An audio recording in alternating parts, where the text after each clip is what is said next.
Good evening, everyone. This is Penny Glenn, and I'm the coordinator for the President's Lecture Series. And we're thrilled to have you here this evening. And I'm going to turn it over to President Hayes so she can welcome everyone. Tony? Good evening, everyone. I'm Tony Hayes, the president of Regis College, and welcome to the President's Lecture Series on Health that we've been hosting for close to 15 years. This evening's topic is What's Next? Transforming Healthcare After the Pandemic Emergency. I also want to take this opportunity to thank Harvard Pilgrim Health for their continued sponsorship of this series over the years. Well, even though the public health crisis seems to be averted to some degree, we have not yet solved the challenges presented by long COVID. We know that COVID-19 is not over, and it still presents a significant health danger to many people, particularly for our older adults and those with health conditions that put them at risk of severe illness. However, we are entering a new phase. Since the pandemic emergency has been lifted, both at the federal and today we heard at the state level by May 11th, the healthcare system and policymakers are scrambling to prepare for some of the important challenges and transformations that will be needed going forward. Tonight, we have three very prestigious speakers bringing their perspectives on the topic. Mary Lou Sudders, former Secretary of Health and Human Services under Governor Baker, will provide an overview of the transforming of healthcare and payment. Dr. Kevin Churchwell, CEO of Boston Children's Hospital, will discuss the transforming of child and adolescent behavioral health. And Dr. Sandro Galea, Dean of the Boston University School of Public Health, will discuss transforming public health. I will share their bios in more detail prior to their individual presentations. But before we get started, I do have a few housekeeping items to attend to. In order to receive contact hours or class credit for attending this evening, you must stay until the end, which includes the question and answer period. For CEUs or class credit, you must click on the link to the evaluation survey, which will be posted in the chat at the end of the Q&A. You must include your name, especially the students must also include the name of your faculty. And most importantly, you must complete the evaluation form and submit it. Faculty will be sent a list of their students who have attended, and CEU certificates will be emailed to the nurses within 7 to 10 days. Students do not receive evidence of having attended, but faculty will be notified.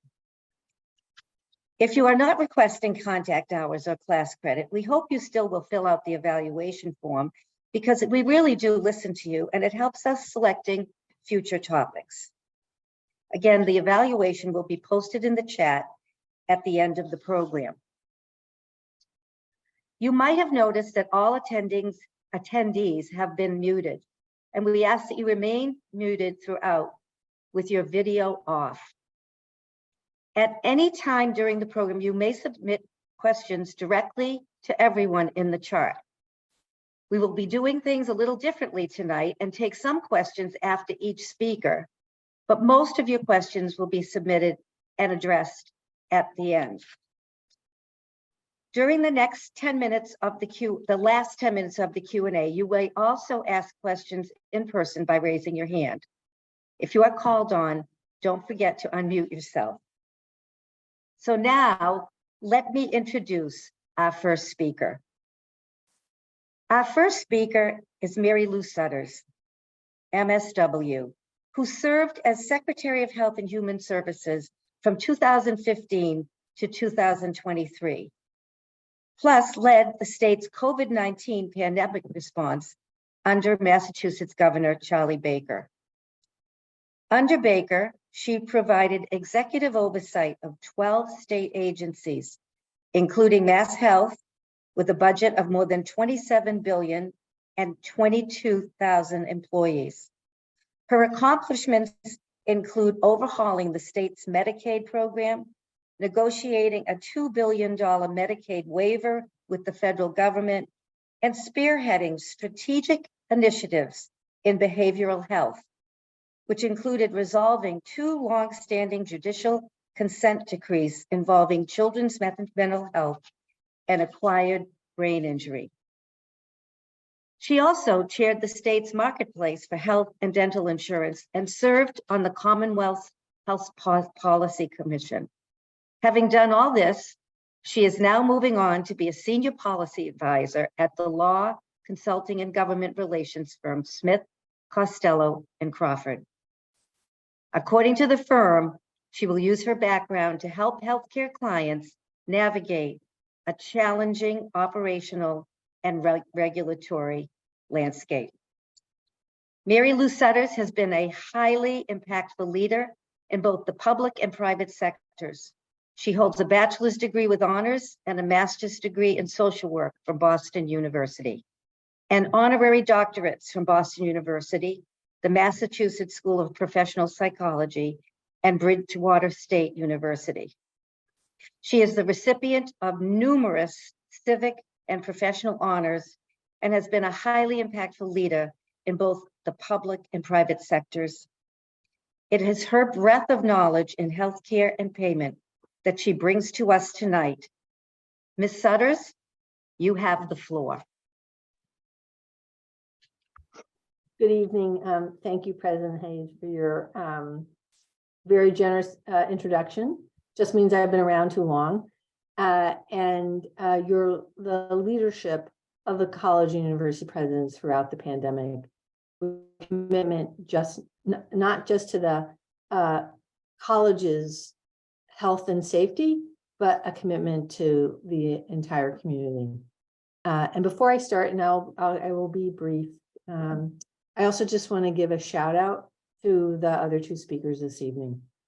Kevin Churchwell, who you will give his formal bio as CEO of Boston Children's Hospital, but he also was the board chair of the Massachusetts Health and Hospital Association during part of the pandemic and led his colleagues with the grace, determination, and grit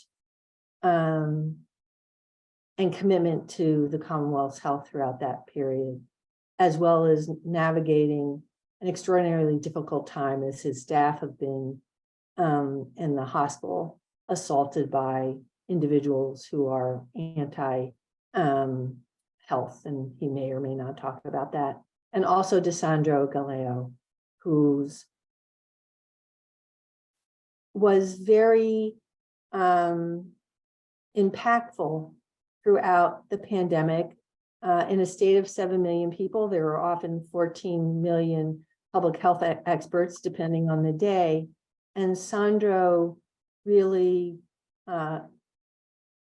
when he made his comments and his statements, you had to pay attention to them because it was always grounded in the best public health science. And so to be with them today, this evening, to tolerate a social worker who was a public official throughout this, it's my honor to be with all of you. So I'm going to give, and to all of you who are in the audience who we can't see, I'm grateful to you for your presence tonight, for your caring, and to acknowledge how extraordinarily difficult the past 3 years have been.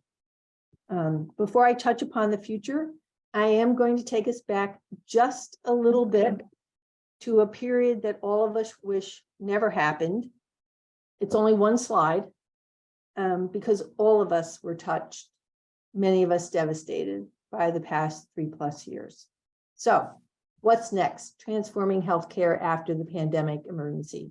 So just to anchor us, it was 3 years ago when we had our first index case in the Commonwealth. And by that, I mean the individual who was identified had no foreign travel, had no community contact. And so the genesis of how they contracted COVID, was unknown. And that was, the recognition that community spread had occurred in Massachusetts. Obviously, for some of us, March 10th is indelible. It was when the governor declared the public health emergency. And as you've heard, 3 years and 2 months later, this coming May, the Commonwealth will rescind the formal public health emergency. And as the president stated, it doesn't mean COVID is over, because we are now living with COVID, but we have very many different tools that we did not have in March. March 15th, schools were temporarily closed in the Commonwealth. And as we know, a decision that we can probably debate whether it was the right decision or not, schools stayed closed in many cases for more than a year. And the 20th of March was our first reported death. And then March of 23, as we all know, life really, we shut down everything, the economy, our healthcare systems, all the things that are important to us in our daily living. So fast forward, just again to ground us, this is Massachusetts data.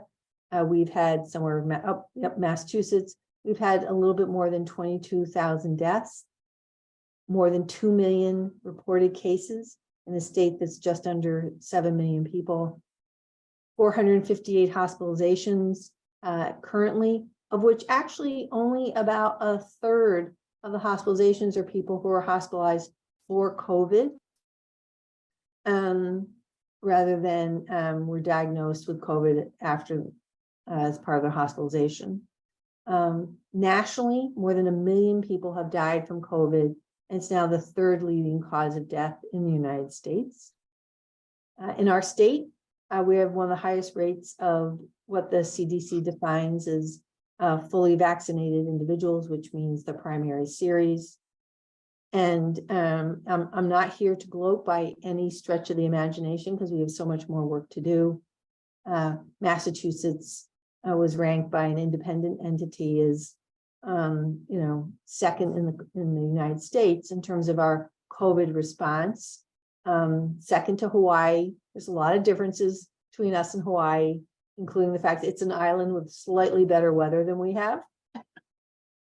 But the United States, in comparison to other countries, we obviously have a long ways to go. So next slide, please. So what's next? So there's two overarching themes. I am going to touch upon payment, but I'm going to sort of do my top 10. So the pandemic exposed very critical vulnerabilities and strengths. Somehow I think there's like something should pop up here within our healthcare system. So the critical vulnerabilities I'm going to talk a little bit about, and I'm sure Kevin and Sandreo will as well. But there were also strengths in Massachusetts. And one is that our hospital systems, highly competitive. Healthcare is a dominant industry, but throughout the pandemic, our healthcare systems, our hospital systems really acted as one system, highly collaborative. And in fact, Children's Hospital gave their ventilators very early on to other general hospitals in the Commonwealth who were struggling to access ventilators because the illness was affecting older adults much before it affected children. And then the second overarching theme is the pandemic really does provide this kind of conversation tonight, the inflection point to fundamentally improve population health and in preparation for the next pandemic. So don't worry, I only have 2 more slides. So this is my top 10. And again, we hope to open this up to questions. One is the world is a very small place. An outbreak that touches 1/6 of humanity creates tremendous opportunities for mutation and repeat infections. I'm a social worker, as we all know. I'm not an epidemiologist or a doctor. COVID-0 is not possible. Second, there is a wide gulf between public health and healthcare that was, quite frankly, even for me, the gulf, the cleavage between public health and healthcare, particularly early on in the pandemic, was startling.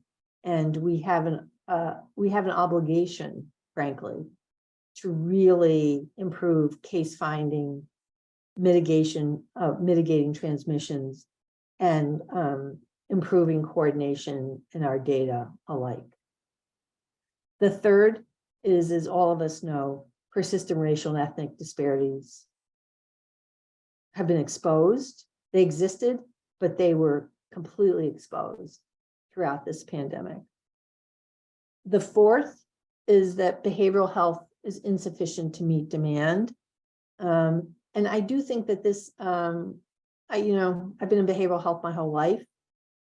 And I used to think we just talked about behavioral health more politically correct.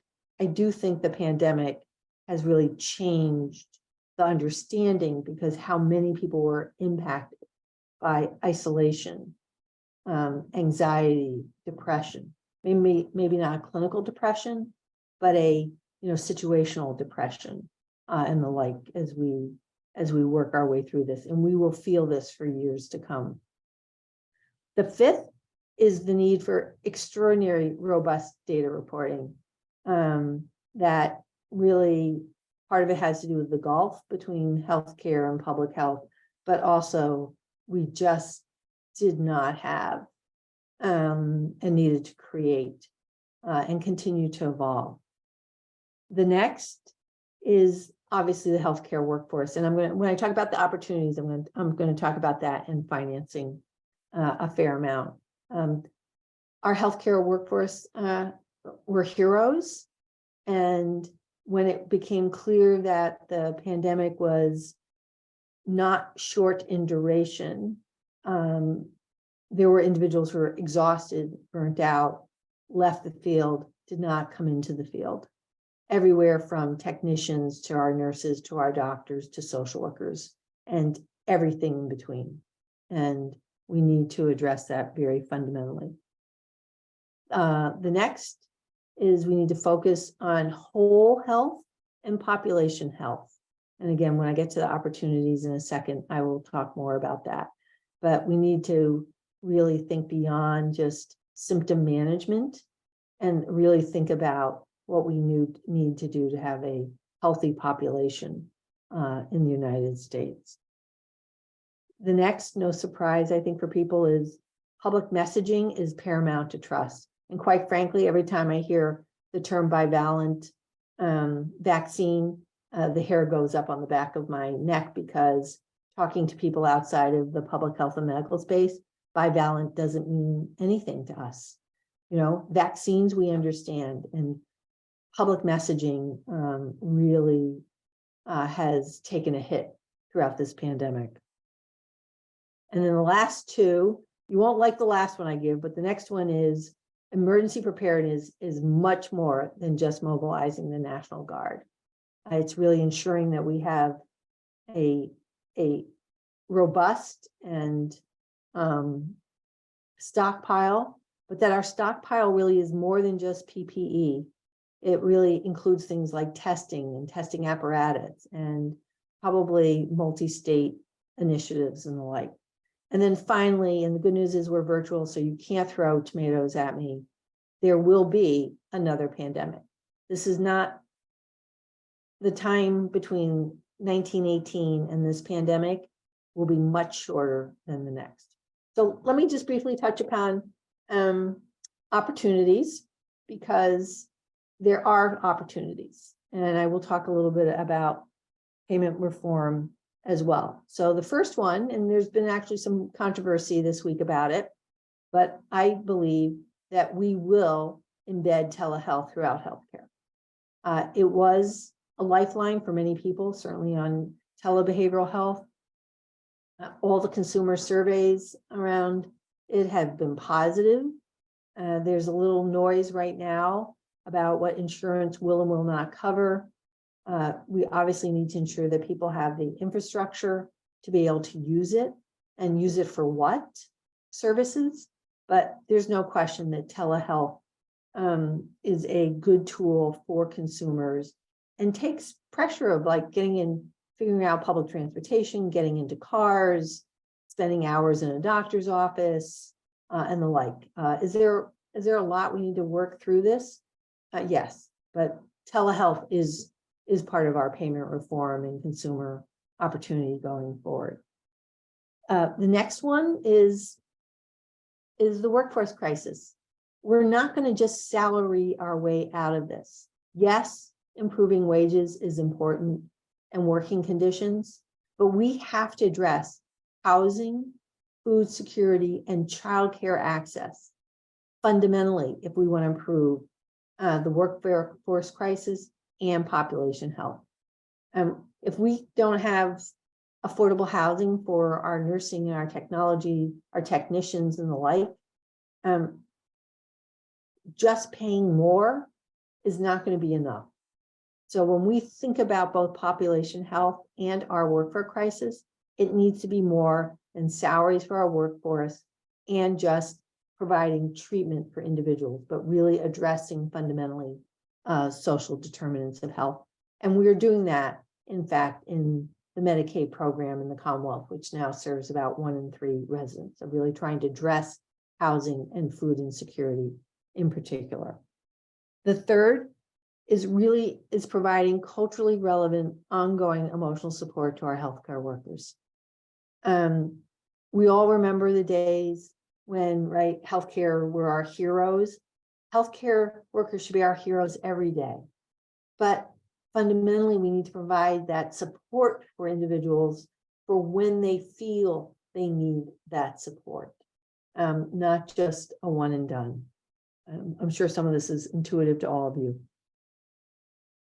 Fourth, particularly since I'm in a college environment, investing in student education. If we really want an equitable and diverse workforce, one that matches the diversity and the beauty that is this Commonwealth of Massachusetts, we have to think beyond loan forgiveness. Loan forgiveness is one tool, but we need to invest and pay for people's tuition and paid internships, particularly in high need fields. It's just, loan forgiveness is great for people who can take out the loans. Not everyone can take out the loans and come out the other end and afford to be working in community hospitals, community health centers, mental health programs, and the like. So we really need to, as a Commonwealth, really grapple with this. Fifth, don't worry, I got top 10. I'm doing it fast. We also need to take some playbook from other places, like in Europe, which is to create career pipelines from high school to work, technician positions, labs. There are so many positions that we could really start the internships in high school and provide career pathways and accelerate that into our healthcare workforce. The next is obviously expanding behavioral support beyond just treatment, access, and availability. And it goes back to what I said a few seconds ago, when I said, yes, this pandemic has triggered, mental disorders and substance use for many, but it also has just affected everyone, and creating opportunities for people to feel better about things or to acknowledge how difficult it has been these past few years. And then the last couple is improving social emotional learning in our schools in early childhood, teaching kids capacity for self-regulation, mindfulness. No, don't worry, I'm not bringing yoga into all the schools in the Commonwealth of Massachusetts. I wouldn't mind, but really how to increase their own emotional capacity as we think forward.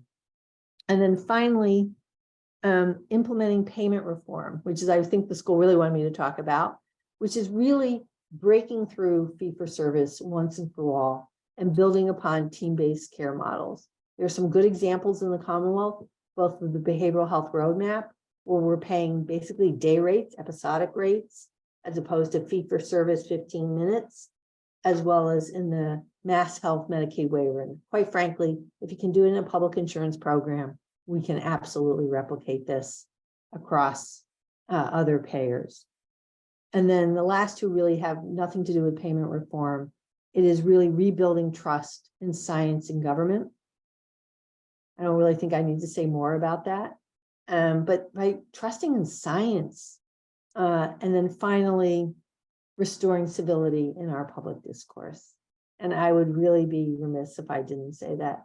We can disagree, we can have different perspectives, but it's really important that we do it respecting one another and the values that we bring to these conversations. So that is my thoughts from the trenches, and I hope that this helps to spur some good conversations. Thank you. Thank you so much, Mary Lou. That was really, really comprehensive. And I'm glad that you addressed things beyond payment. So I think it's so important. It's so much more holistic and has incredible importance. So we have the opportunity now for a couple of questions, and I'm going to ask Katya to choose a couple of questions that we can address now. Well, I think people are being shy. I don't see any questions yet. I see a thank you. I have a question. Okay. Like I said, I was afraid my question would show up in the chat, but when you talk about telehealth, I mean, that's a huge thing now. And is that potentially going to foster the health disparities? Do you know what I mean? Because if everybody doesn't have access in the same way, are we still faced with people not being able to get to the doctor because they live in an area where bus transportation or whatever is really difficult? So I don't know if you have any thoughts on that. Yeah, so thank you for that question. So, telehealth was probably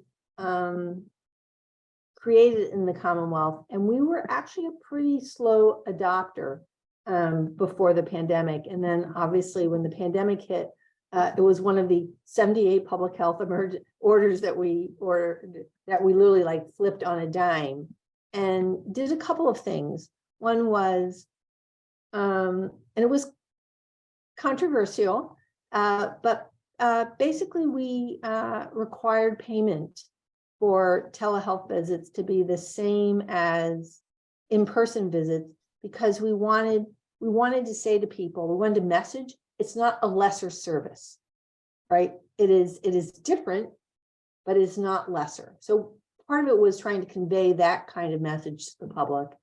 And then we broadened the definition of telehealth to include telephonic. So to acknowledge, one, people may not have broadband, they weren't going to go to the library, the privacy issues. I mean, these are all things we need to resolve, but we really did do it to actually ensure access and not diminish access. And for some people who were working constantly or couldn't remember, like transportation, everything was disrupted. It was trying to create that lifeline. So we are actually trying to ensure access through this. I do think there are some fundamental questions we need to explore to ensure access and not creating unintended barriers. It's now the law in the Commonwealth for telebehavioral health. And I think we'll see the legislature take up some additional issues this year. And I'll be curious to hear what Sandra and Kevin have to say about telehealth. I think it has worked, and I think we need to make sure it works for everyone. and not just some people. Great. Thank you so much, Mary Lou. And I'm sure we'll have more questions at the end for you, but we'll move on now to our second speaker, Dr. Kevin B. Churchwell. Dr. Churchwell is the president and chief executive officer of Boston Children's Hospital, where he provides leadership, vision, and oversight for a team of nurses, physicians, and staff dedicated to improving and advancing child health. Boston Children's Hospital is ranked the #1 pediatric hospital in the nation. Dr. Churchwell's story is an inspiring one. A graduate of MIT and Vanderbilt Medical School, who completed his residency and fellowship in pediatric critical care at Boston Children's Hospital. He moved from being a practicing physician in pediatric anesthesia to leading major pediatric health systems. He served as CEO of the Nemours Alfred I. DuPont Hospital for Children in Delaware and the Vanderbilt Monroe Carroll Jr. Children's Hospital in Nashville. Since joining Boston Children as Executive Vice President of Health Affairs, Chief Operating Officer in 2013, Dr. Churchwell has been instrumental in leading the hospital's work to become a high reliability organization, one where zero avoidable harm impacts any patient. Family members or employees, his passion for enhancing the patient-family experience helps to define his experience as a CEO. As an advocate for equity, diversity, and inclusivity, Dr. Churchwell is responsible for establishing 3 of the 11 offices of health equity and inclusion at hospitals across the US and Canada, including the office at Boston Children's, which he founded in 2016. In 2020, Boston Children's published its own declaration for equity, diversity, and inclusivity. Dr. Churchwell has committed to the work required to make Boston Children's community stronger by its differences and a leader in equity for all. As he will make obvious tonight, improving children's behavioral and mental health is critical to making our community stronger now more than ever. Dr. Churchwell. Well, thank you, President Hayes. It's a pleasure to be here, and it's an honor to be here tonight. I also have learned something that I need to make sure I start editing that bio that you have to read. But thank you again, and it's a pleasure to be here. Now, before I begin my remarks, I do want to take a minute to recognize and thank Mary Lou Sutters for her many years of deeply committed service and incredibly effective leadership on behalf of the people of Massachusetts. In particular, I want to thank her for all she's done to advance health and the well-being of children in Massachusetts, particularly in the mental and behavioral health area. Her leadership throughout the pandemic was instrumental in keeping our families and loved ones safe. She consistently looks out for the most vulnerable among us, including our children, those with special health needs, and perhaps most importantly for today's discussion, those confronted with mental and behavioral health challenges. Even when addressing all the urgent challenges of the pandemic, Secretary Sutter kept her eye on the ball, on the long-term prizes, by completing the renewal of the Mass Health Waiver and the rollout of the Behavioral Health Roadmap, each of which will have a very significant impact on our ability to meet the behavioral health needs of our children. So thank you again, Mary Lou. So I'll start. So next slide. So I just want to present my financial disclosures to show I have none, and we'll go to the next slide. So the goal of my talk is to talk about the pandemic's issues with our children with behavioral and mental health. You know, the pandemic was in many respects, those 3 years, an adult pandemic. In pediatrics, we didn't take care of children for the most part that were infected with COVID that required us to admit them to the hospital and be critically ill. There were a few kids, few children like that. We certainly saw children that presented with something we call MISC, a multi-inflammatory problem that occurred about 2 weeks after the initial infection. They presented with symptoms that were associated with another disease that we take care of in kids called Kawasaki's, inflammation of their vasculature. But for the most part, for the 3 years, this was truly an adult pandemic that really shocked our adult emergency rooms full with patients, our ERs, our ICUs, and was incredibly traumatic from that standpoint. But what we did see in the pandemic was something else. And what we saw was this incredible rise in kids, in patients, in adolescents with problems with behavioral and mental health. The pandemic exposed what we were seeing, I think, prior to that issue, in that prior to COVID, we were seeing an increase in the number of kids presenting to our ED with significant issues, behavioral health issues, whether it's anxiety, depression, or suicide ideation. But during the pandemic, it overwhelmed the system. What was once it became a widespread and worsening problem that became a crisis. Half of US adolescents now have at least one behavioral and mental health emotional disorder. Fewer than half of the young people with a psychiatric condition receive treatment. And why is that the case? It's because we don't have caregivers. We don't have systems in place that our kids can get to be cared for. And so with that, the average delay between symptoms onset and treatment is 10 years. And that's what we were presented with. It's the untreated disorder, as you could see in this slide, resulted in family, social, and economic educational consequences that we are still dealing with. And the next few slides, I'll talk more about the issues associated with that and perhaps some solution sets. So where have we been? In 2021, the Children's Hospital Association, CHA, and the American Academy of Pediatrics, the AAP, declared the behavioral health crisis as a national emergency. Well, why did they do that? That's because we really felt folks weren't listening. That with all of the emphasis, of course, on the adult population of the pandemic, what was being missed was a national crisis with our kids, with our adolescents, with our young adults around behavioral and mental health that was overwhelming our system. You know, just a quick story. We had a chance to, as Children's Hospitals, present in Washington, D.C. To the Secretary of Health and Human Services and the Surgeon General. And the topic was behavioral and mental health. We were all around a room and each of the children's hospitals had a chance to say something on the topic.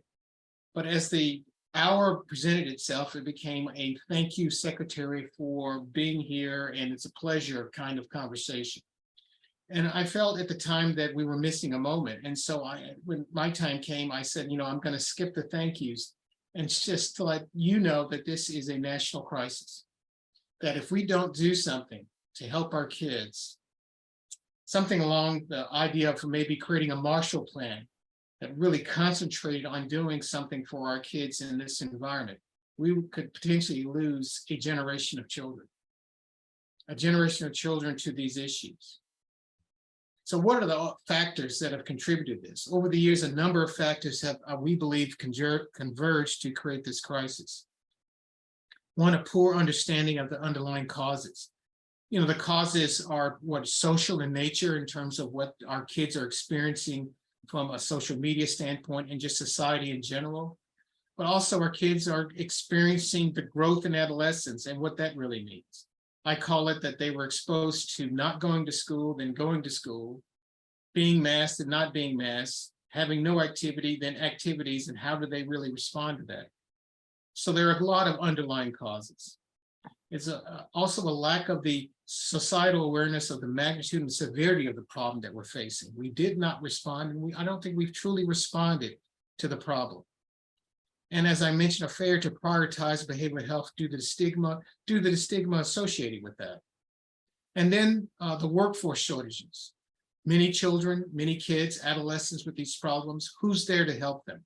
Well, we don't have enough psychiatrists, psychologists, social workers, nurse practitioners in this arena that can really meet the challenge. So there's been a long-standing underinvestment. There's also been a lack of understanding that access to behavioral health prevention and treatment is needed throughout the continuum of care, not just in the traditional medical settings. I say that by the time our kids present to our emergency department, it's too late. They are in extremis. And what we have to do is create a continuum of care that meets them where they are, in the home with our families, working with the primary care pediatricians, working with the community health providers, and most importantly, working in the school systems where these kids are seen every day and the challenges they present are seen every day. Many children with behavioral health challenges are not able to access treatment until there's a crisis, as I mentioned. And so we become, and the ER, the point of entry. The emergency department cannot be that, should not be that point of entry, because that's not what emergency departments do.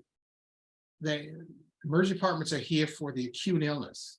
They're there for care than triage. So what happens to our kids when they present to our emergency departments? Well, the EDs become, I call them a way station, where definitive care does not occur. They sit and wait for care. It's called boarding. And I hate to use that term, but our kids are boarders, become boarders in our system, waiting for placement for care. Secretary Sutter led an incredible effort in the Commonwealth to find the places for care, develop those places for care throughout the Commonwealth. What we realize is that you can find a bed, but how to then staff that bed, and then how to actually have a program that supports our children in the care that they need are the other challenges that we need to truly address.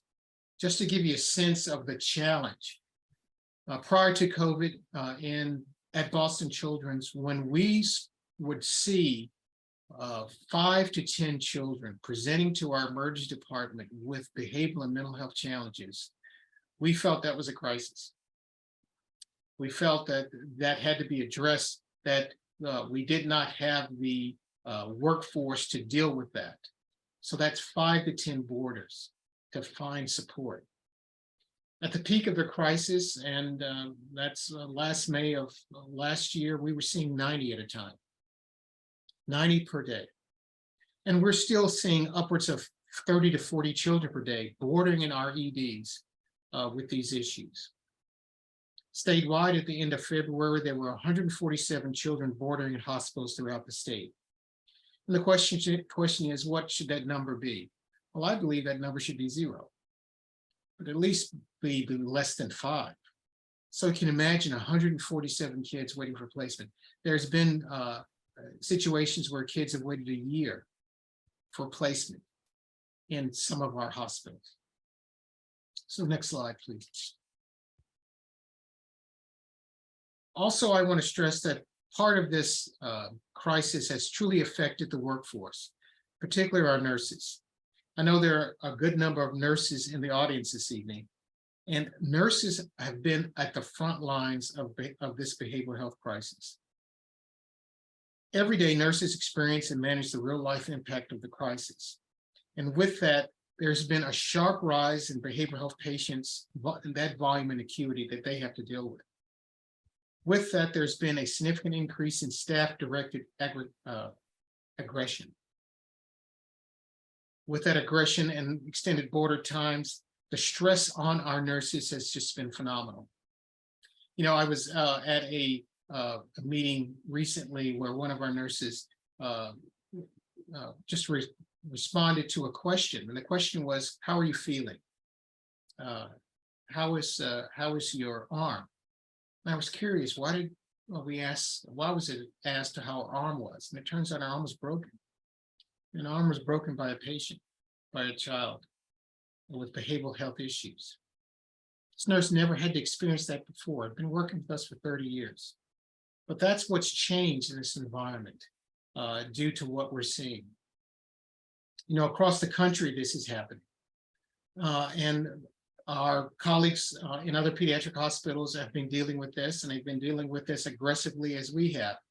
One story that really just comes to mind is that one of our sister institutions has developed its own pediatric hospital for a psychiatric pediatric hospital, over 100 beds.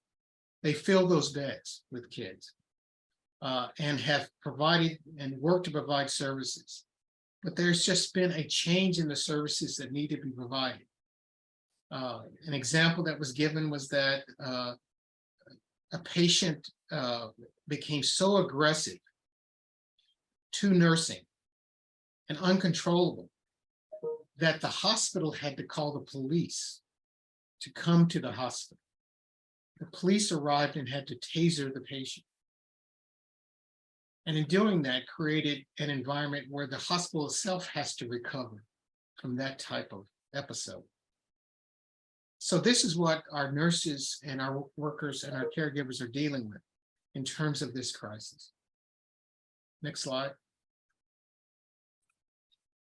So what are we doing at Boston Children's in terms of our nursing workforce and training initiatives? Well, our initiatives include increasing the integration of behavioral health nurses and resources throughout all of our care settings. That's a challenge, right? Because we have to find the workforce. And also in finding the workforce, we've got to train them. And we're learning a lot about what that training needs and what we need to do. But that's a piece of work that we think is extremely important. We're also strengthening trauma-informed care, including implementing a de-escalation training program. And what I mean by that is that the usual response prior to this and the consistent response in terms of what was an escalating patient was to call security and have security be part of our support structure. Realizing that in doing that, we've realized in doing that that we're too late. That things can get out of hand relatively quickly. And so we've realized that there has to be work in identifying the de-escalation piece of it and train our workforce in terms of how to do that well. In doing that, we're launching a behavioral health technician training program in partnership with William James College. It's a new group that we will bring into our environment as part of the multidisciplinary team. We're also implementing comprehensive safety measures, including electronic buttons on our employee badges. These are ask for help buttons, so that our workforce feels safer, that they have a response, a rapid response to what they're experiencing. And that's across our system that these badges have been put in place. Now, the reality is these are just, that type of measure is just a measure that in the moment can potentially help. But the long-term work we need to do, I believe, is around recruiting the workforce, training the workforce, developing a workforce that understands what the issues are that we're experiencing and supporting them in dealing with those experiences. Next slide. So as I've mentioned, the current system we have in place is not working for our children and families. And so the work is to create and develop components that build a better system. The challenge will be, of course, how do we fund and coordinate those components? The idea of creating that continuum of care. So as mentioned by the secretary, reimbursement for behavioral health services is low. It's compared to other services. And it's always what you invest in is what you support is what's successful. And so we know this is a problem, and we have to work in concert to fix that problem, to bring that reimbursement to a level that shows that it's important for us, that it's important to really care for our patients and families who are experiencing this. You know, every child should have the same access to care, regardless of the zip code, race, or gender. And then we have identified that racism and inequities exist in our behavioral health system. How do we deal with that? How do we really create a system that supports all of our children, no matter what neighborhoods they are? It's going to be extremely important. How do we deal with our kids, our children who are vulnerable? And I would argue that all of our children are vulnerable. And let's make that clear. But we have to make sure that our solution sets affect and support all of our children as we move forward. And so part of that is every child should have the same access to care. And so our work is to do that. We also have to recognize that we don't have all the solutions. So our research in this area is vitally important. Our development of the workforce is vitally important. And the care innovations that will be created to support and care for our kids in the present and the future are going to be where I believe the solution sets will lie. So next slide. So where do we go? Where should we go? How do we go forward? Well, I think we should work together more effectively to address the crisis and better serve our children and families. First, the idea is that we have had great success in implementing policies. Well, let's implement them, especially the American Rescue Act Plan Act, the Addressing the Barriers Act to Care Act, the Roadmap for Behavioral Health Reform. These are great infrastructure and great structural components that we need to utilize as we move forward. We must create an integrated approach, as I've mentioned, and invest more in improving access by transforming the healthcare delivery model. Research that creates new therapies. We will not be able to develop long-term solutions to behavioral health crisis if we continue to underinvest in the research that needs to happen. Part of that solution to the crisis is that we must start thinking differently about behavioral health and recognize how broad and complex the crisis is and who needs to be brought to bear to solve that crisis. Now, there are a lot of different individual diagnoses under the label of behavioral health, particularly in kids. And so we've got to work to reimagine a better system, keeping in mind that there is a wide range issue of needs. So it's not that one matter or one solution for one problem. We need to develop a range of solutions to address the range of problems that we are encountering. We need to think differently. We need to develop strong partnerships, as I've mentioned, federal, state, local providers, the payers, the providers, the schools, and the communities, all working together to create that solution set for our kids. Next slide. So I just want to talk a little bit about how at Boston Children's we're working to be part of the solution set. What I try to say is that we don't have all the solutions, and what we're developing will not solve the problem. But what we're developing in concert with others should be part of that solution set that I've brought up.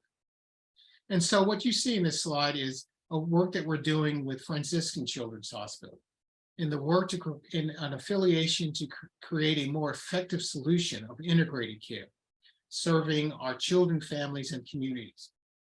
And what I mean by that is that Franciscan Children is about 1.5 miles away from Boston Children's. We've had a relationship with that children's hospital for over 50 years. We share patients, especially in patients who need rehabilitation. We also know that both institutions have been doing work in behavioral and the mental health environment.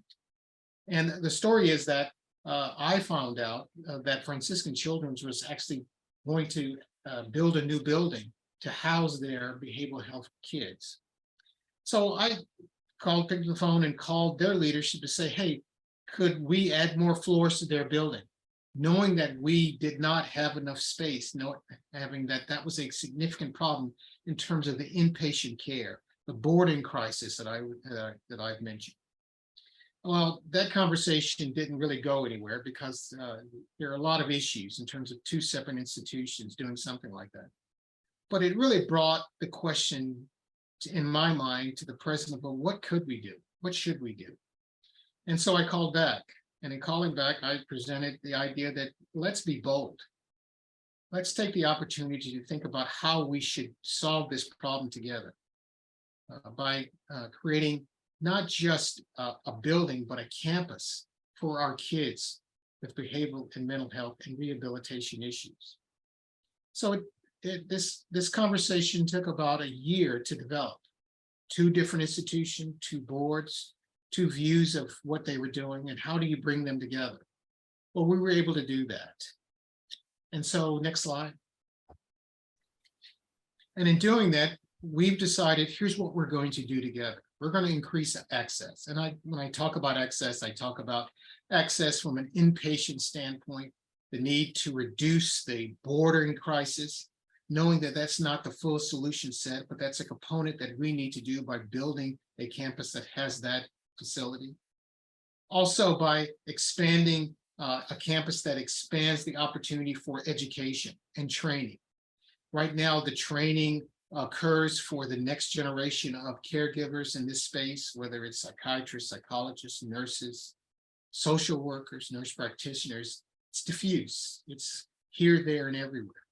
But the opportunity to coalesce that on a campus where it can drive that innovation and that opportunity, I think is very exciting. We also are developing a campus that will expand the opportunity for research.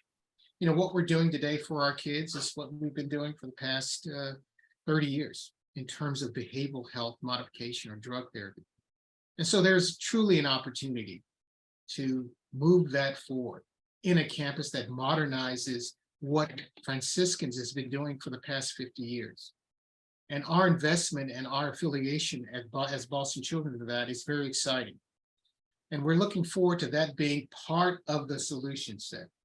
The idea that we can be a nidus of care in the Commonwealth, but also working with those that are doing it in our school system, working with them, spreading them support, working with those that are doing it in the community setting and in the pediatrician's office and in the home setting to really create that continuum of care that we believe, that I believe, will be part of the true solution set moving forward.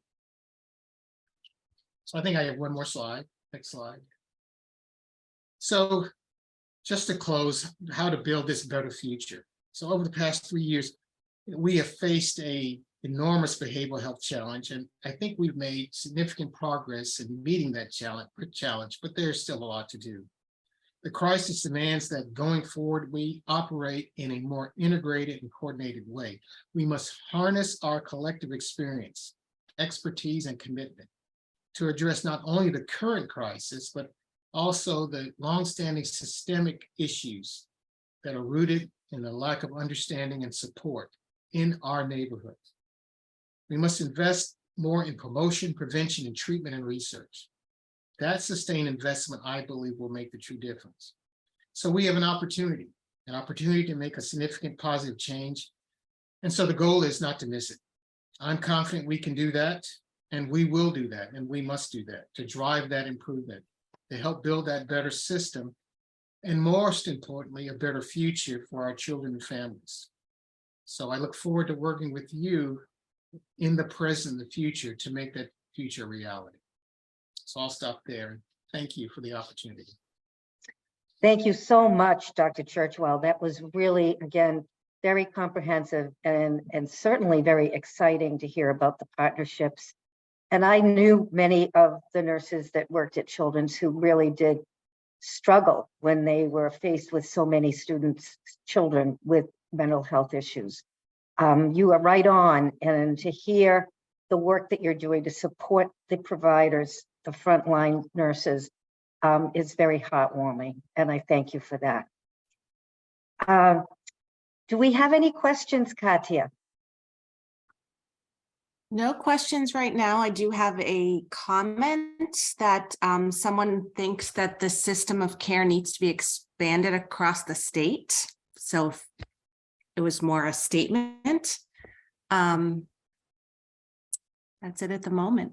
Okay, I thank think you. that's a great point. And that the idea is to create a collaboration across the state in terms of this care. You know, what we did in the pandemic in terms of that collaboration with COVID is a great model. It's a model that I think we can utilize moving forward. I think you're right. And I think that we saw this across higher ed, the level of coordination and collaboration that we all learned so much from, that was so positive. And that is what we need to do, is to try to continue that, collaboration and coordination. Thank you again so much. And I'm sure there'll be more questions for you at the end. So our third prestigious panelist is Boston University's Dean of the School of Public Health, Dr. Sandro Galea. He is one of the most widely cited scholars in the social sciences, and we are most fortunate to have him here this evening to share his thoughts on public health post-COVID. Dr. Galea has published more than 900, I was pretty overwhelmed when I read this, by the way, published more than 950 scientific journal articles, 70 chapters and 19 books. He has published extensively in the peer-reviewed literature about the social causes of health, mental health, and trauma. He has documented the consequences of mass trauma and conflict worldwide, including as a result of the September 11th attacks, Hurricane Katrina, conflicts in the sub-Saharan Africa, and the American wars in Iraq and Afghanistan. His research has been principally funded by the National Institutes of Health, the Centers for Disease Control and Prevention, and philanthropic foundations. Like Dr. Churchwell, his career path is likewise inspiring. He was born in Malta and emigrated to Canada with his family at the age of 14. After receiving his medical degree from the University of Toronto, he worked in Somalia with Doctors Without Borders and then obtained his graduate degrees from Harvard and Columbia. Prior to his current appointment, he served as the Gelman Professor and Chair of the Department of Epidemiology at the Columbia University Mailman School of Public Health. Prior to that, he held academic and leadership positions at the University of Michigan and at the New York Academy of Medicine. Besides being elected as a member of the National Academy of Medicine, his other professional memberships, awards, and honors are many. He is a regular contributor to media, including the Wall Street Journal, Harvard Business Review, the Boston Globe, TED-Med, and the New York Times. Tonight, he is contributing his knowledge on the state of public health post the pandemic emergency. Welcome, Dr. Galea. Well, thank you, President Hayes. It's really a honor to be here. It's particularly an honor to be here in the company of Commissioner Sutters and Dr. Churchwell. You know, it is not every day that one gets to share the stage with people who have truly transformed, I think, health in the Commonwealth. I have the deepest admiration for Commissioner Sutters and for Dr. Churchwell and their work. So I was honored to be invited to be on this virtual stage, and thank you for having me. So I'm going to share my screen.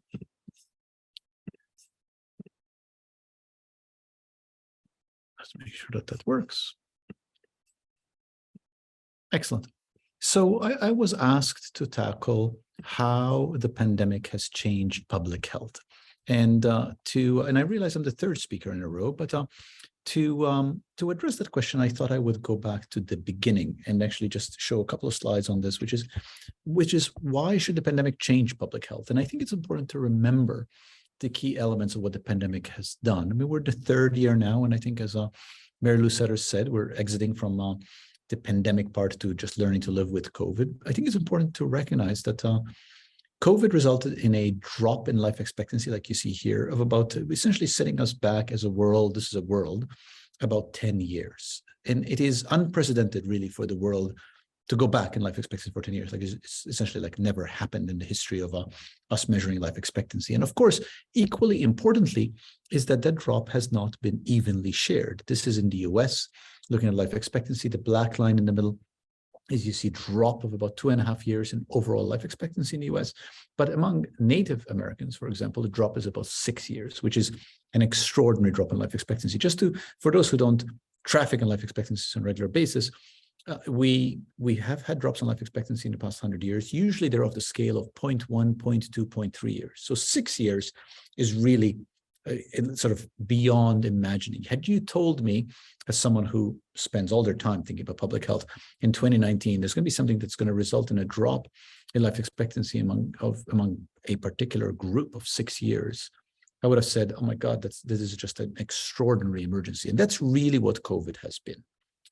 Now, that's just to frame it. and to frame it. So then the question is, well, what caused the problems of the pandemic? Now, you may say, if you're feeling, a little bit like it's late in the evening, and say, well, obviously the pandemic was caused by a virus. And that's fine. We can agree on that. But I would argue that really what caused the pandemic to be the problem were three things, which is our social structures before the pandemic, our health before the pandemic, and our investments in what could have helped during the pandemic. And I just want to talk briefly about each of these because I have a relatively limited amount of time. Let me start with social structures before the pandemic. And I could spend a lot of time talking about social structures, but I just want to show you one concrete example of a social structure before the pandemic that resulted in what happened during the pandemic. One of those social structures was, for example, who had jobs with the flexibility to allow them to shift where they work from. It was a new infectious disease. It was obvious that one of the things that we should do is ask people to stay home. It was obvious. So we asked people to work remotely. Well, who could work remotely? Here's who could work remotely. This is data from the Bureau of Labor Statistics, and this looks at income quartile on the x-axis. And what you see is the more income you had, the more likely you were to be able to work from home. In fact, if you're in the top 25% of income, the majority of people could work from home, but actually for everybody else, what you see is it's a minority of people who could actually work from home. So our easy, quote, approach to dealing with a novel infectious disease, which is to say to people, stay at home, really, because of our social structures, helped only the people in the top 25% of income. And what did that result in? These are people who died from COVID. And what you see here is people that died from COVID really were bus drivers, construction workers, laborers, manufacturing workers, cooks, nurses, people who could not work from home. So a social structure, which is essentially flexibility in occupation, resulted in this patterning of deaths from COVID. And that patterning often overlapped with racial identity. This looks at Black workers. Black workers were much more likely to be frontline workers. You see, grocery workers, public transit workers, trucking, building, healthcare workers are disproportionately Black workers compared to the proportion of Black Americans in the population. So that social structure, which is, and I could talk about many other social structures, patterned what happened in the pandemic. That's number one. Number two, our health before the pandemic. We knew right from the beginning of this pandemic that our health, that the pandemic affected people who were already sick. This is data from China from February of 2020, it's from the China CDC. Death rate for people with underlying conditions, cardiovascular disease, diabetes, respiratory disease, you see those had much higher mortality. So we've known right from the beginning of the pandemic, before the pandemic even hit the United States, that if you had underlying disease, you are much more likely to get severe COVID and to die from COVID. Well, who had underlying disease in this country before COVID hit? Well, let's look at this. This looks at income deciles. So go from left to right, you go more income. If you just focus on the yellow bar, you see the yellow bar is going down. The yellow bar is having illness that makes you vulnerable to COVID. The more income you had, the less likely you are to have an illness that makes you vulnerable to COVID. By the way, the green bar is having underlying mental health condition. This goes to some things Dr. Churchwell talked about.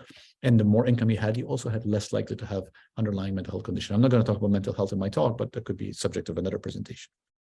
So the higher income you had, the less likely you are to have mental health conditions, to have health conditions that make you vulnerable to COVID. And of course, that was also patterned by race. So this looks at Black Americans, white Americans. Black Americans are in the blue, white Americans are in the red. High blood pressure and diabetes. Higher high blood pressure among young, middle-aged, older age Black Americans compared to white Americans, which of course means that Black Americans were then more likely to suffer the consequences of COVID, which is then not a surprise when you look at things like life expectancy. This simply focuses on Black and Hispanic and white Americans. You see Black men on the left, 3-year drop in life expectancy. White women on the far right, less than a 1-year drop in life expectancy, which is, by the way, still extraordinarily large, but you can see these racial differences that really emerged because of these underlying health differences. And the third reason why the pandemic was what it was our investments that we had made that could have helped us during the pandemic. So for example, we were disinvesting systematically in local and state health departments. This looks at the shrinking of the public health workforces all the way up to just before the pandemic. It is then not a surprise, right, that when the pandemic hit, we lagged in vaccination. We lagged in vaccinating people. This, you see the US compared to other high-income countries on the left, and we lagged in booster vaccinations in all compared to all other high-income countries. So those three forces were really what made the pandemic a tragedy. Yes, the pandemic was about a virus, but those three forces are what make the pandemic a tragedy. So what did this teach us? Well, I mean, obviously there's many books to be written. I've written one of them about what the pandemic taught us, but I would argue that fundamentally what we learned is that it's not about the pandemic. This, by the way, the picture in the background is a picture from the Black Plague in Europe in the 14th century. Now, what do I mean by that? What I mean by that is that's really not about the virus. It really is about the conditions around the virus. The other thing we learned, and I like this quote, this is not mine, but the citation's at the bottom, the problems of any of us are the problems of all of us. And before the pandemic, I would often talk about the conditions that create a healthier world. And I would talk about how infectious diseases are the great leveler, that they bring us all together in terms of us experiencing these problems. And, I just want to show you one concrete example of this, because one of the challenging things we have in this country is we often say, well, health is bad, but it's particularly bad for vulnerable groups, not us. But, look at this. This is maternal mortality per 100,000 births. And you see the US, we have much worse maternal mortality than all other high-income countries. And then what I really like about this analysis is they also did the same maternal mortality for white Americans in the richest 1% richest counties. That's the other bar I just added. And that group still has twice as high maternal mortality as all other countries. So it was underlying fault lines in our health as a country that affected all of us. It didn't just affect some of us, it affected all of us. And it was the structures and the underlying health problems and our disinvestment that resulted in the pandemic, causing the damage it did. Which then brings me to really the subject of what I was asked to talk about, which is what does this mean for public health in a post-COVID-19 world? And I would argue that public health in a post-COVID-19 world needs to do three things, which emerge, of course, from my diagnosis as to what happened during COVID. Number one, we need to center equity in all we do. Number two, we need better science to guide decision-making. And number three, we need better practice. And again, let me just show you a couple of slides and my limited time to illustrate both those points. Let me start with equities. I think you can all see how the point about centering equity in all we do emerges obviously once you understand the ravages of the pandemic and what caused those problems. What I think is harder to understand about equity is what it actually means. I mean, health equity requires the allocation of resources according to need in a way that we can minimize preventable differences in health outcomes.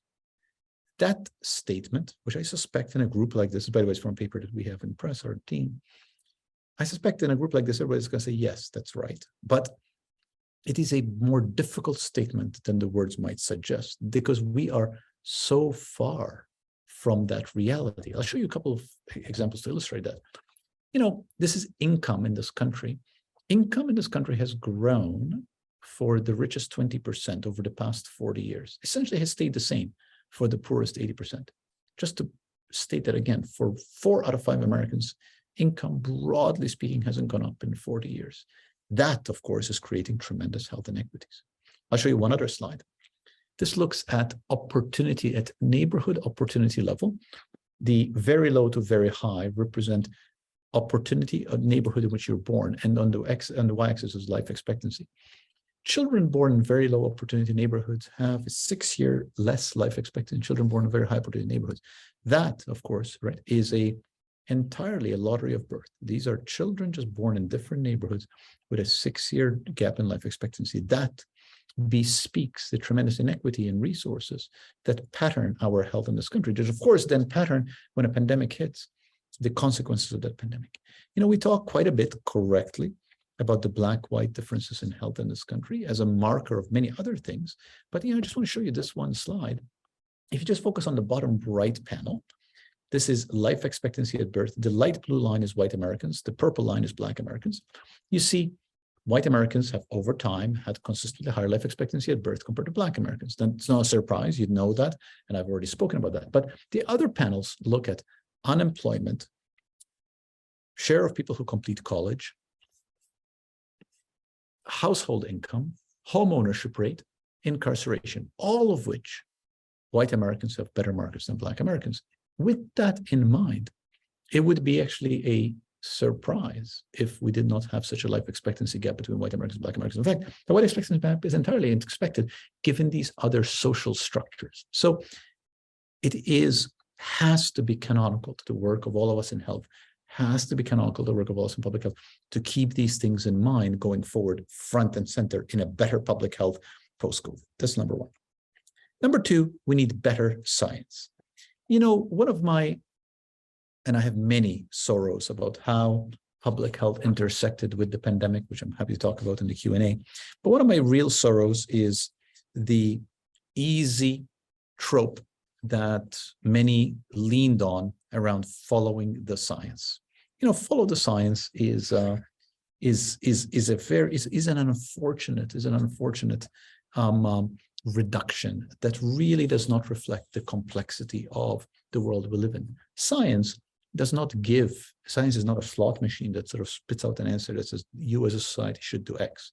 Science reflects a complex set of calculations about providing a particular answer at a moment in time that may or may not be applicable to the problem at hand, which society needs to balance with its values and with its other inputs to decide on the right approach to go.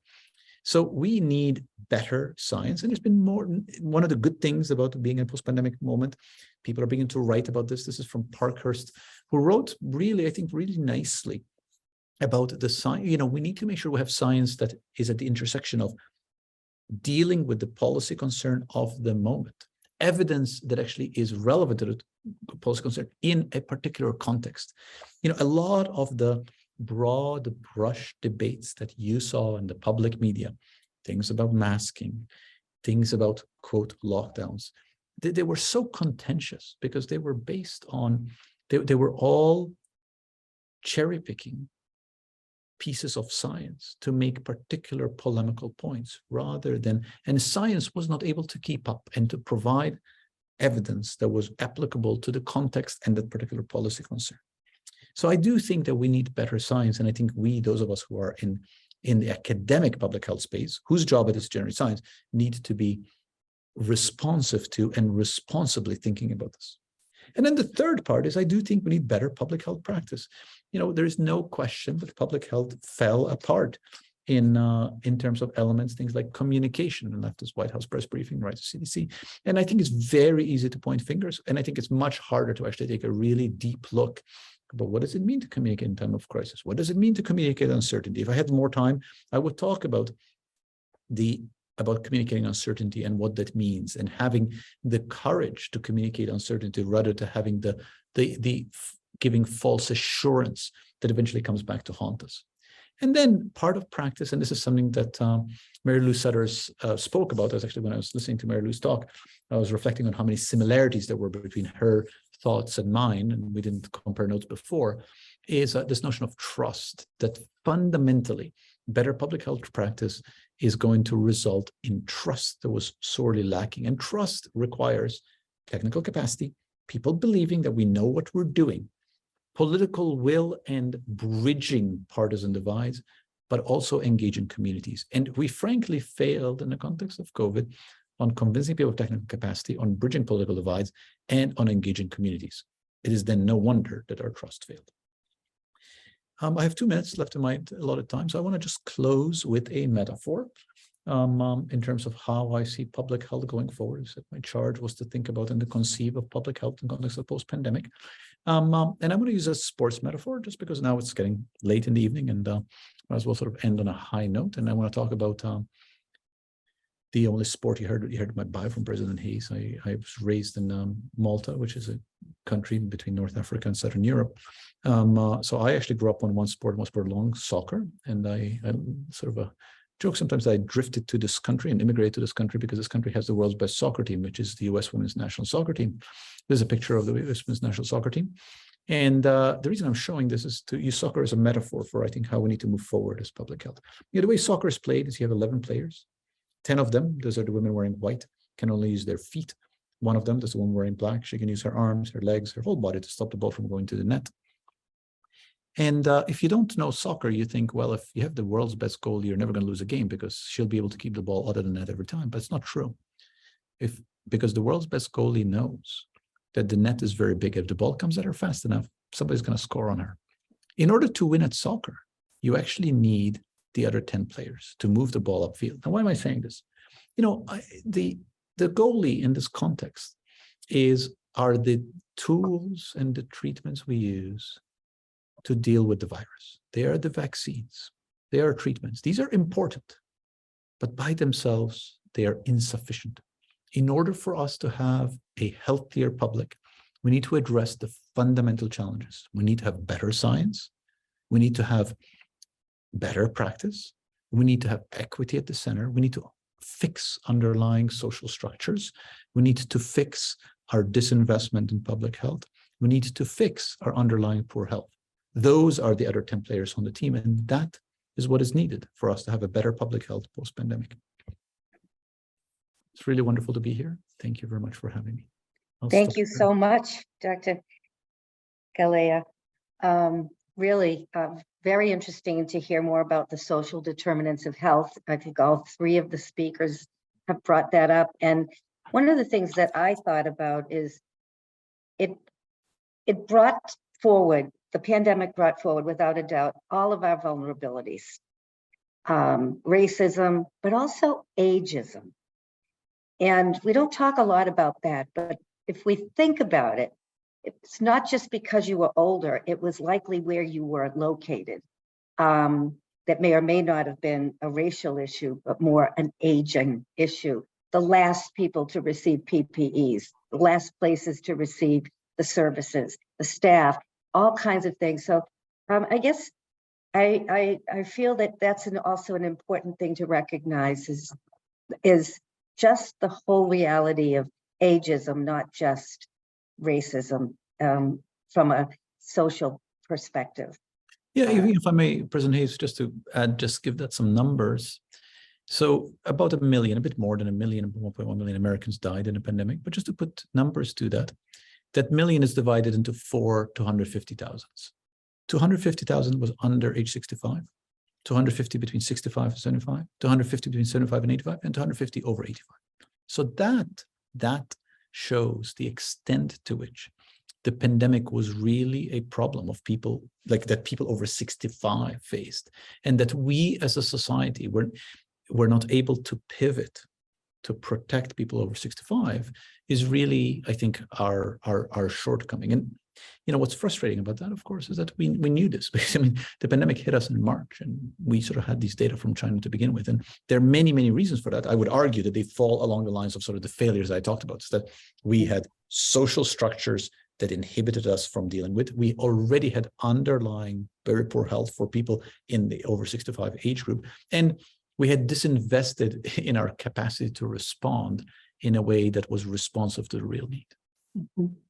Katya, are there any specific questions for Dr. Galea? There's not a question, but someone noted that they love the soccer metaphor. So thank you for that.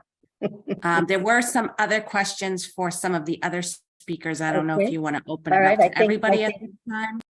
Yep, I think that now we can open up the questions that are in the chat for any one of the panelists. So Katya?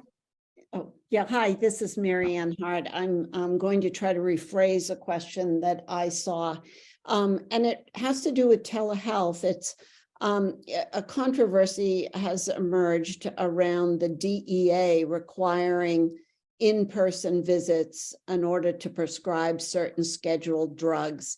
I know this is an issue that maybe some of our psych nurse practitioners are worried about. I know none of you on this panel have anything to do with the DEA, but wondering what you think about that. And the question has to do with, will this really impact access, especially in rural areas where people can't see their behavioral health provider in person, for example?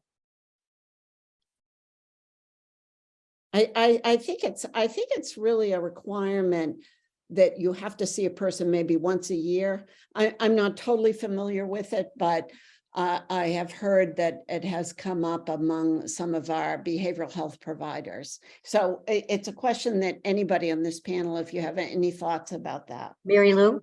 So I'm happy to take this one. If understanding that racism and equity is, the huge disparity in healthcare. Mental health has been the stepchild of healthcare, and addictions has been the stepchild of healthcare. And quite frankly, all of from my perspective as a former secretary, all of the DEA policies further that discrimination. And to not allow practitioners the ability to prescribe the range of treatments, including medications, in the treatment of people with addictions within their clinical practices, as we would want in the main of healthcare, with all of the challenges in healthcare, is just continues to discriminate that addictions is not healthcare. I was actually quite appalled by the limitations imposed by the DEA, because it just further permeates that addiction is not, in fact, an illness, but something else. So just fundamentally from a public policy perspective, I honestly was appalled. As I said in my remarks, I think we still have a ways to go to define the boundaries of telehealth, but in a way that promotes access and not diminishes access. But perhaps I'm still trying to figure out, as I said earlier, I'm still a public official in recovery, so. Marianne, may I? This is Nancy O'Rourke. Mhm. Hi, Nancy. I would just like to respond to that by saying nurse practitioners are pretty much very limited in their scope of practice, dependent on state rules and regulations, which vary from state to state. Here in Massachusetts, knock on wood, we're lucky enough to have a more flexible Nurse Practice Act. However, we're not seeing that in more than 23 states across the nation. And we are seeing NP's roles being restricted in multiple states because of subsequent legislation filed by the MMA and certain physician groups. I will give you, for instance, Texas Medical Society and the Alabama Medical Society. Florida has sort of pulled back a little bit because of the composition of their legislative body. However, I think this is something that, if you really want to address disparities, needs to be taken on. Nurse practitioners provide healthcare for a good 80% of the Medicare population and larger percent of the Medicaid population. And again, probably about 75 to 80% of nurse practitioners work in primary care. And the growing need in psychiatric care has funneled a lot more nurse practitioners into that field. But you won't reap the benefits unless we address the barriers. And that is really one of the issues I feel strongly is a problem. We provide tremendous services to, underserved populations, to Medicaid populations, to patients who have no health insurance, illegal immigrants, etc. And I think, Nancy, we're very fortunate to have Secretary Sutters here, because she has been at the center of some progress that we've made here in Massachusetts. So, Mary Lou, I don't know if you want to say anything about that. And that's started out in a way as a COVID-related thing that has now become permanent, right? Yeah, a shout out to Marianne. Massachusetts is, again, I'm not going to go far back in time because, history, the benefit of history is to learn enough about what you need to do going forward. is Massachusetts now, of course, nurse practitioners can operate the top of their license. And I'm grateful to Mary Ann and others who provided me the information to really help, not just in the pandemic, but then really what we did in the pandemic. It's now law in Massachusetts, and so the good news here in our Commonwealth, nurse practitioners can operate the top of their license. Right. Thank And I you. think that is and I've learned a lot from nurses over the years, and that nurses and social workers are not just adjuncts to medicine, but that we should operate the top of our licenses. Mhm. So I think that is a good place to be. But I just, if I can, just for a second, I want to underscore what Sandro said and Kevin said, and I try to touch upon it about on my top 10, which is we focus on COVID, and because it's what we've, it's fundamentally changed all of us for 3+ years. But what COVID did, and what I try to do, is it exposed the flaws that have been there, but provide this inflection to really fundamentally change how we think and move forward on certain issues, on just fundamental core issues. And that everyone's talking diversity, inclusion, and inequity, but it has to center. And I say this as a white woman. It has to center everything we do, every policy, practice. Who was affected by COVID? As I remember when we shut everything down. It was nurses, doctors, technicians, environmental workers, bus drivers, people who are disproportionately represented in those working groups of people of color. They were affected. People who did not have access to health care, so had chronic health conditions.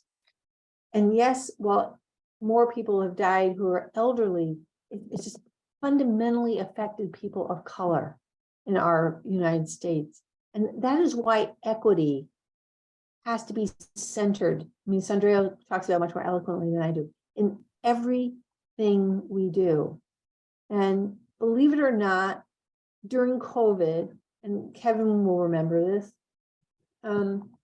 when we rolled out vaccines in the Commonwealth, as flawed in the United States and in the Commonwealth it was, there were 3 core principles: saving lives, protecting our healthcare system, and addressing equity.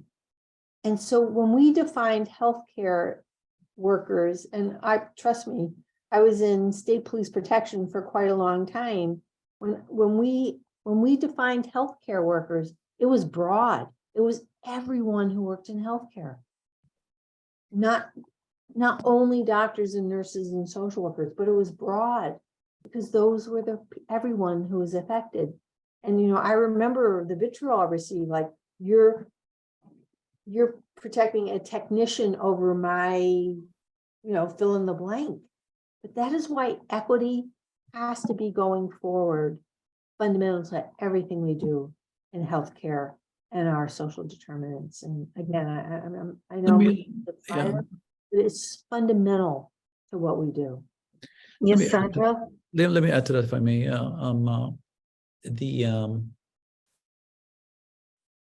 In a book which I published in 2021, not to add for the book, but the first line in it was, "We were sitting ducks," and I use that because in many ways, what happened in the pandemic was entirely predictable for anybody who had been doing any thinking about this. In fact, I wrote and others wrote in March of 2020 this is what's going to happen in the pandemic.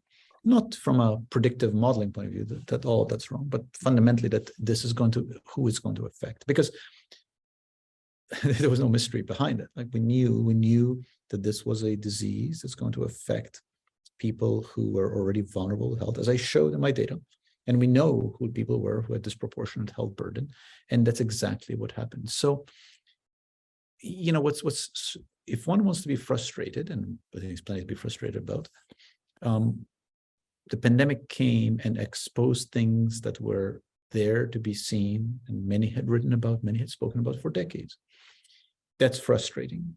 I'm trying to, in my 2023 New Year's resolution, which I'm trying to stick with, is optimism, to see hope. And the hope is that it's now obvious to everybody. That's now obvious to not just to a few, it's obvious to everybody, which is, of course, how things change in society. And I have a lot of respect for humility about how hard it is to change things in complex social systems, which is what we all live in. And COVID should be a moment of learning and reckoning. I think the biggest disservice we can do the tragedy that was COVID is not pausing to learn from it. You know, we're at this moment where it's sort of we're done with COVID in our mind, and we sort of want to stop talking about it. And, you know, I don't want to dwell, but I do think we owe it to the tragedy of COVID to write the papers, write the books, do the talks that all ask the same question. What did we learn from COVID so that we can do better?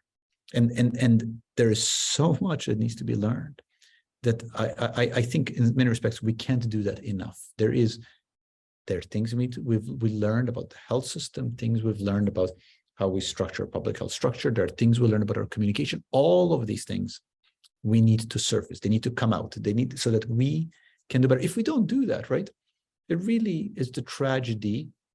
We're not respecting it enough, to my mind. So when President Hayes, when you asked me to be part of this, together with my distinguished colleagues, I see this as another opportunity to surface these ideas, because somebody in the audience will take these ideas and run with them and will be in a position of influence to slowly move the world to where it should be. And if we can do that, if COVID can be, to use Secretary Sutter's point, I think Mary Lou, you said the word inflection point. If it can be that inflection point, then 20 years from now, we'll look back and say, okay, that was terrible, but we learned from it and it took us to a better place. What will be truly terrible is if we look back 20 years from now and say, that was terrible and we learned nothing. That would be unacceptable. Dr. Churchwell? That's just well said. Oh my gosh. And I think this is probably one of the most important parts of this type of forum, to continue to have the conversation and to keep it alive.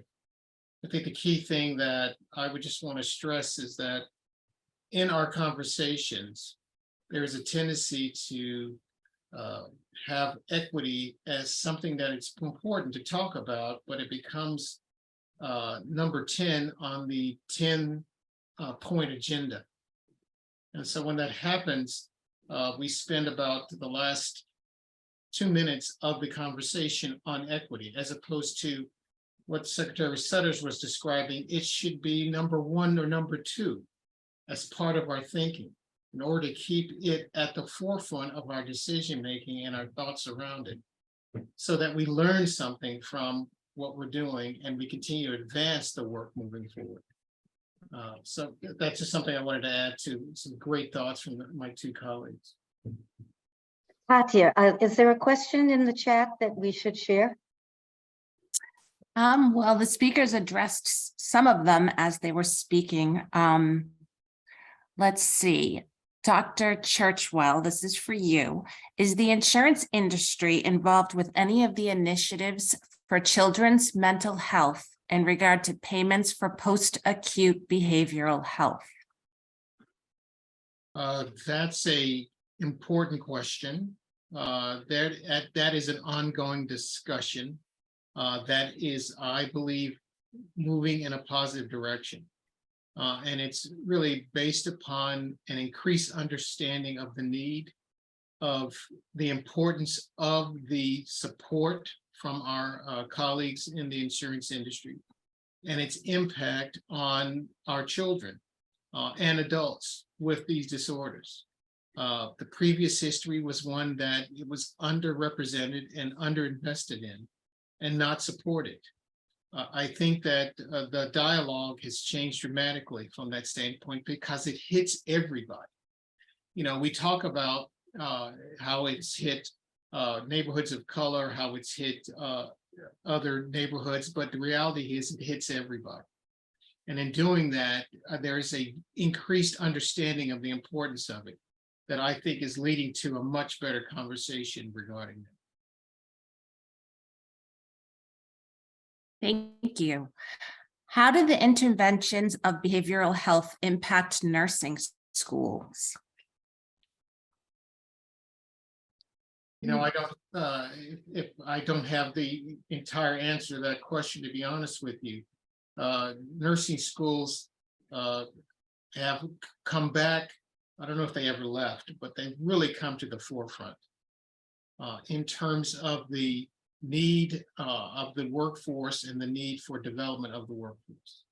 In that the respect of what happens in our nursing schools and that development, as an example, in the leadership and the care of the child or the adult with behavioral health, is one that was potentially not talked about before COVID, but it is a consistent conversation now that all the hospitals in our region are engaged with the nursing school.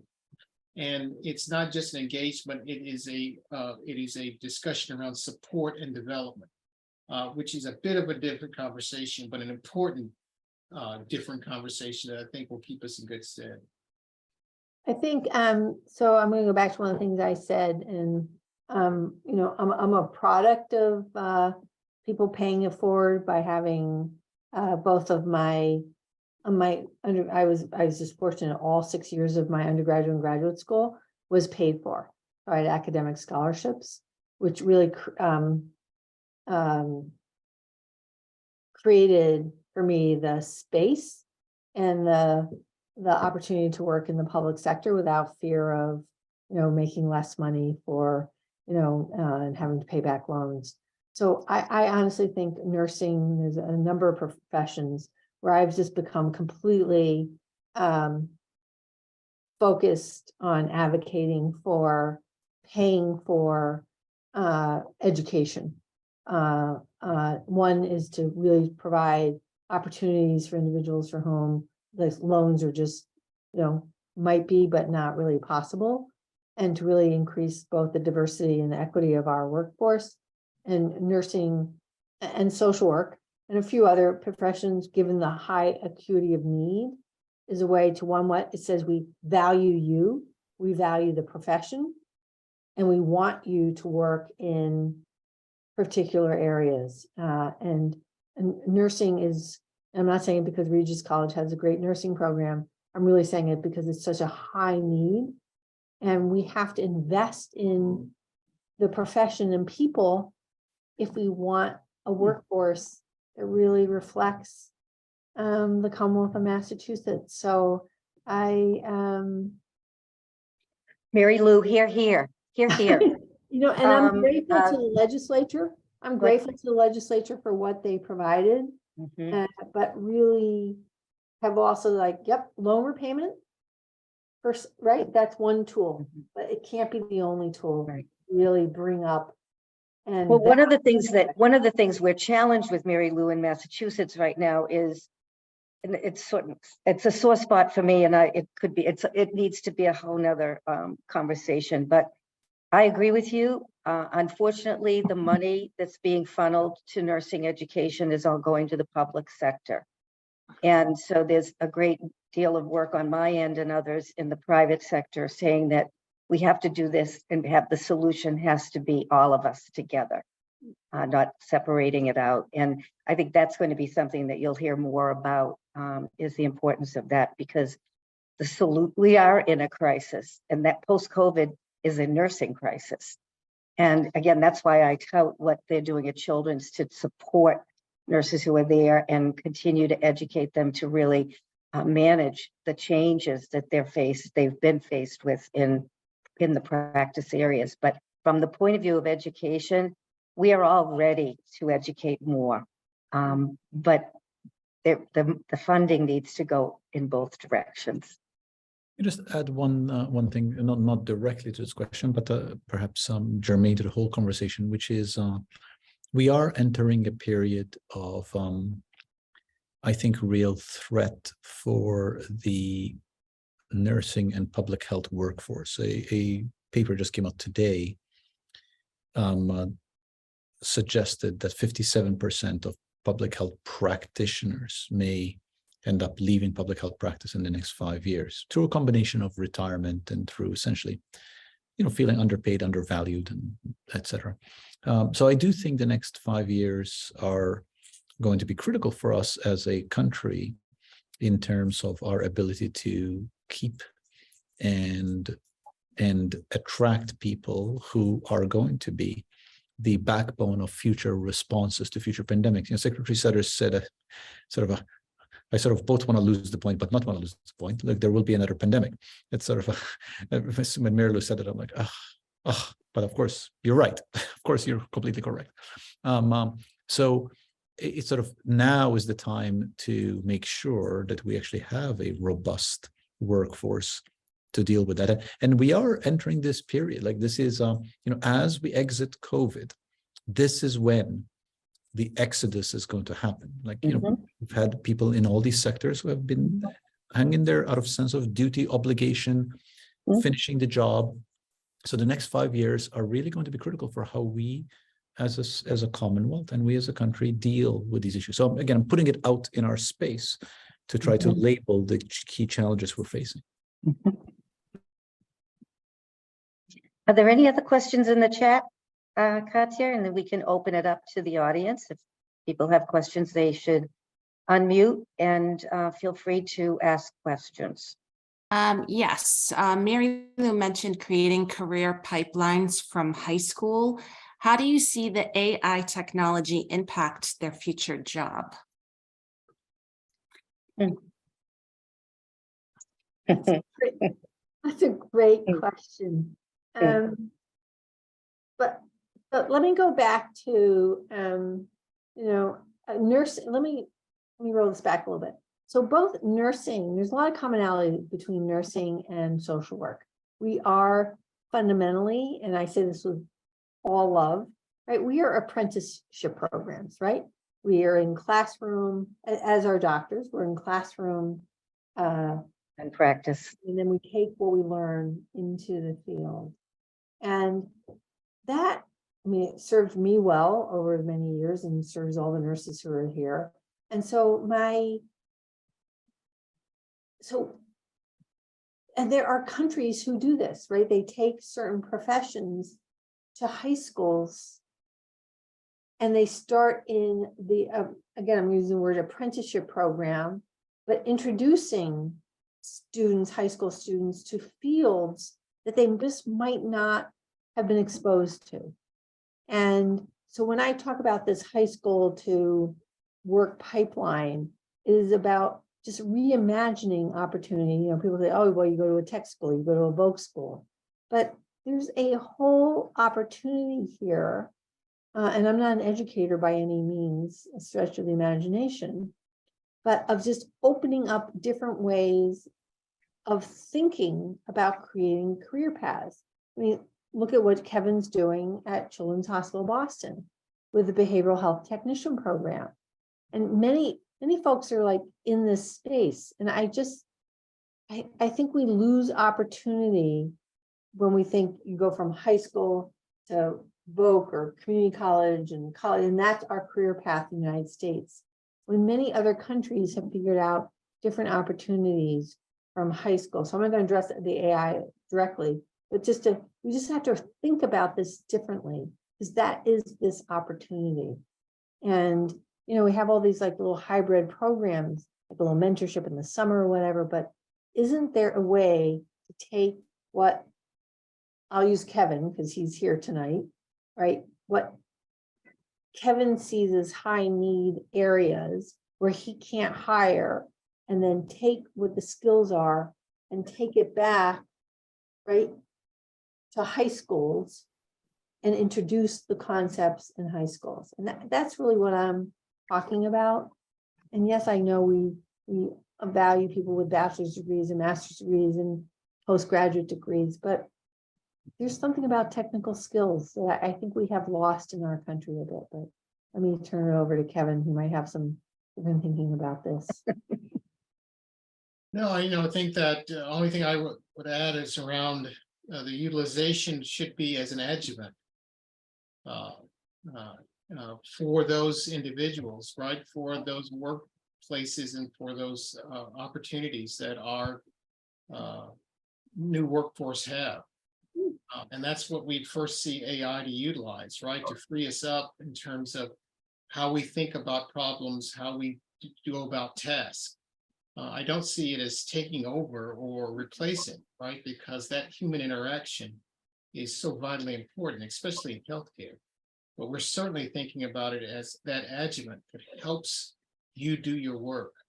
And there's a lot of excitement around that. Let me just add one thing. I actually am not going to address the AI part because I don't know what the answer is. So that one, to be clear, I don't know. But I do think it's a moment of, and Mary Lou mentioned, Kevin, your program.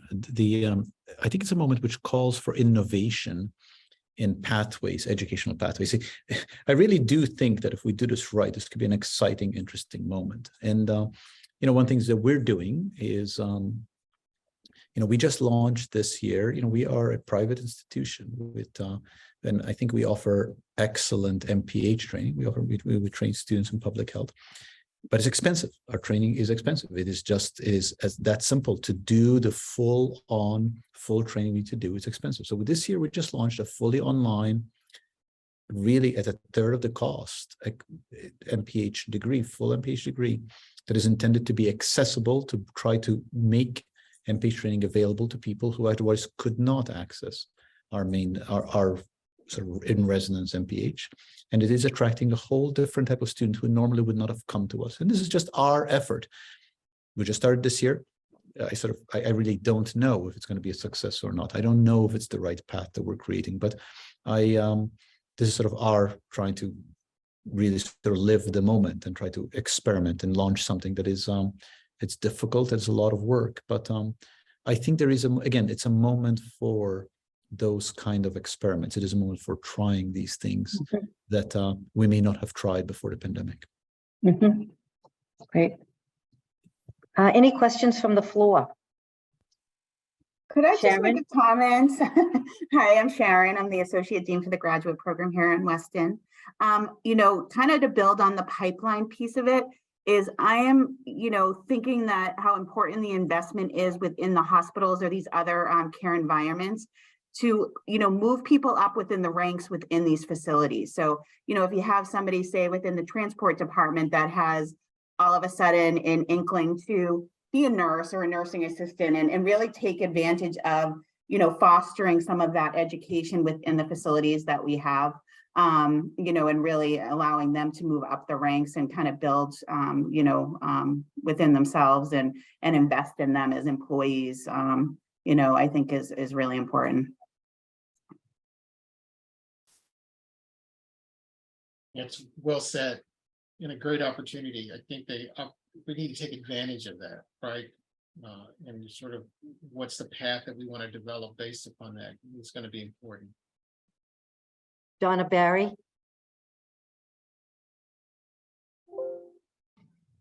Hi, thanks everyone. And really what a fantastic event, and really just amazing to hear from all of you.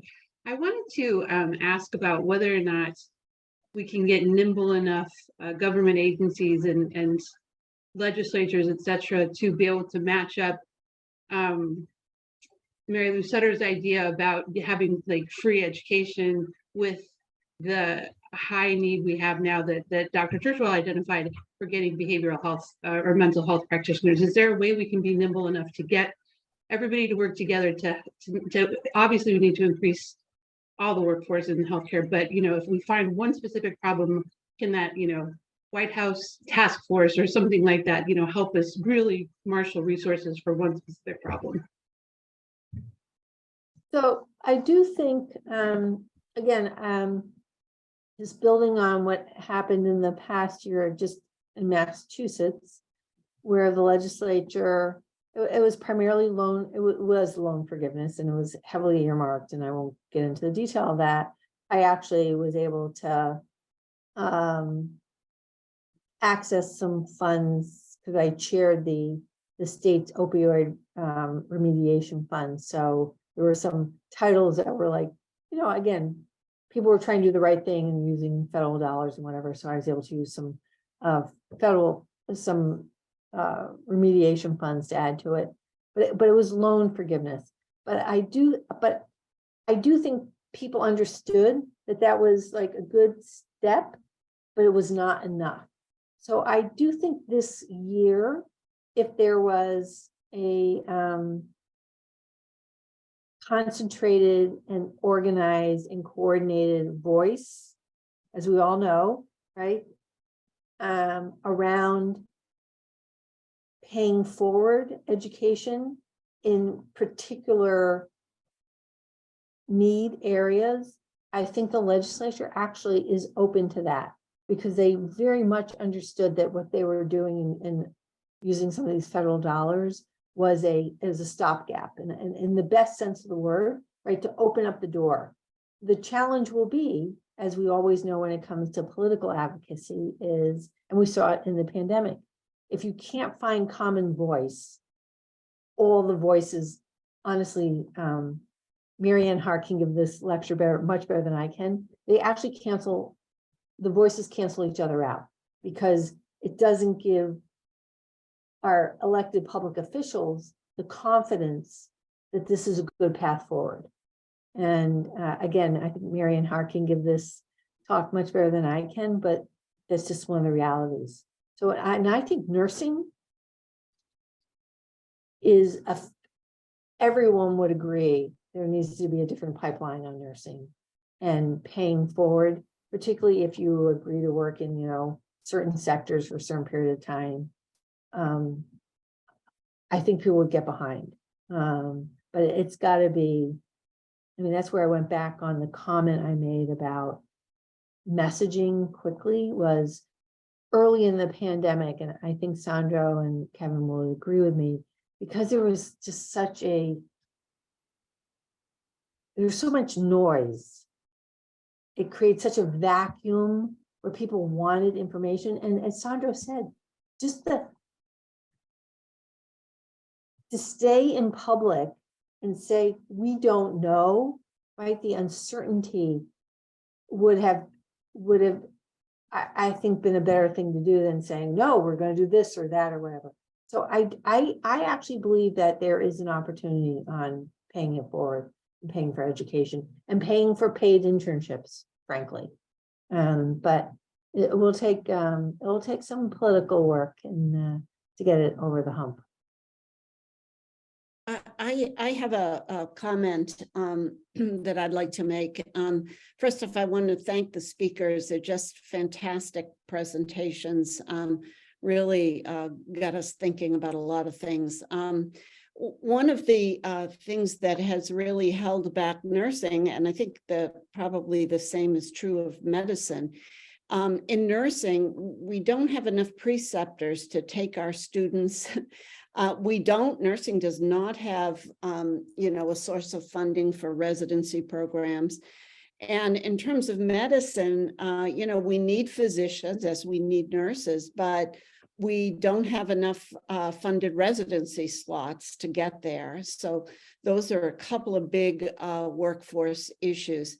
And the other thing, I think, as we go forward now and we're thinking about diversity, equity, and inclusion, or DEI, there is a political backlash to that's occurring. And we should be aware that is really, happening out there. And, we need to kind of forge ahead with all of the things that we've talked about tonight. But realize that, it's not going to be easy. There is always a backlash to something good that's happening. And, some of that might be, a post-COVID reaction too. So just a comment. Penny?